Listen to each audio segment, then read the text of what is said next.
Hi everyone, my name is Juan Ruiz. Some people ask me about how to practice sound, and I thought I will share with you some of the exercises that I always done. And I also think sound is something that comes with you, like your voice. Sometimes we want to change a sound, and it honestly, sometimes we gotta be happy with what we have. We can improve it, but sometimes the color of the sound, it's really just what it is. Just like our personality or the way we feel, or many things are very personal.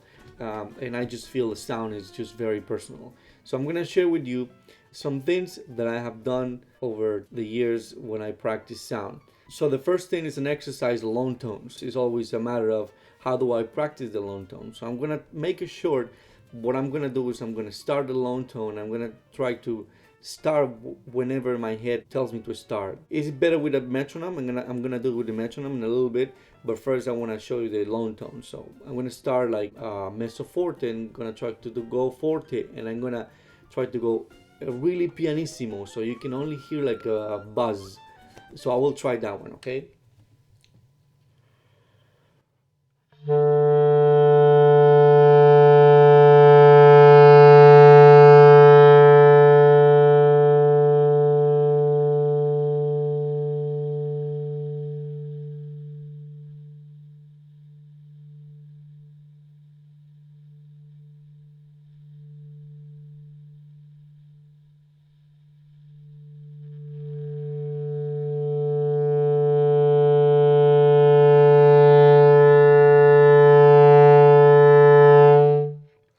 So you want to sustain the note in the bottom when it's really, really pianissimo, and you want to try to avoid any air at the beginning of the note or any volume. You want to try to avoid that. It always happens, especially when you go piano. The clarinet tends to have a little air sound, so you want to try your best to avoid it. Also, make sure you know that when we play, especially that low E, when we play pianissimo, the intonation is really sharp, and when we play fortissimo, it's really low. Just be aware of it. Don't go crazy with it, but it's really important just to be aware of it. I'm gonna do it in a different note.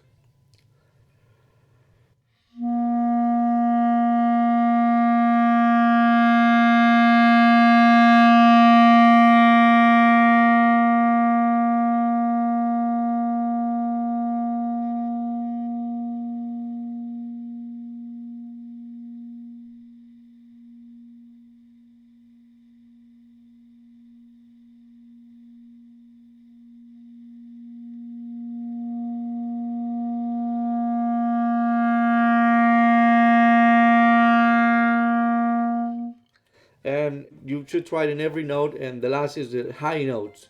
It's a little harder, but you can do it.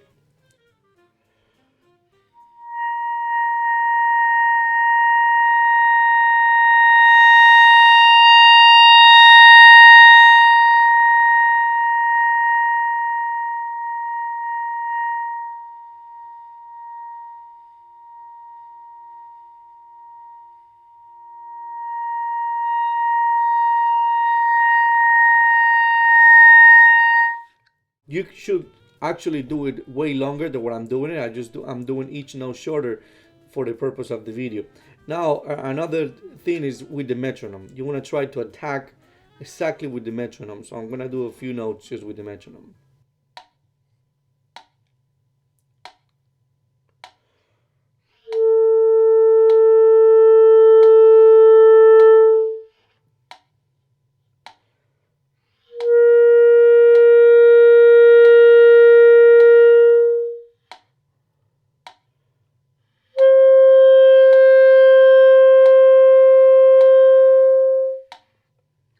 Okay, so starting the note right with the metronome is really important, because I see a lot of people tend to just start a note, and the first thing you hear is, and you want to try to avoid that air, just for the purpose of the exercise. So I hope this helped you. And another question people ask me is about ghost notes. In jazz, we use a lot the ghost notes, different than in the classical music. You don't use it as much, I think. So the way I do it, the way I was taught how to do it, is you put your tongue in your reed. So when you play the note, you want to try to practice with the metronome. So you want to try to go maybe 2 beats without ghost note, and then 2 beats the ghost note with the tongue.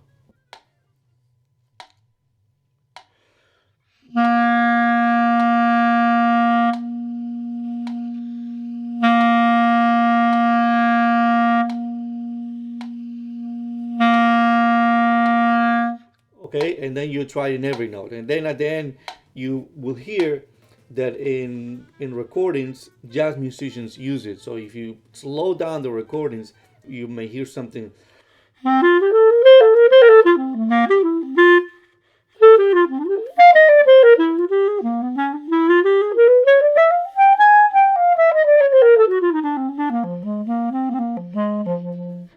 Okay, so you will hear all those notes, and some of them will have the ghost notes. So that's the way I do it. I put my tongue gently on the reed, and the sound needs to keep going, and the intonation needs to keep the same. So that's what I do. I hope it helps everybody and enjoy the clarinet.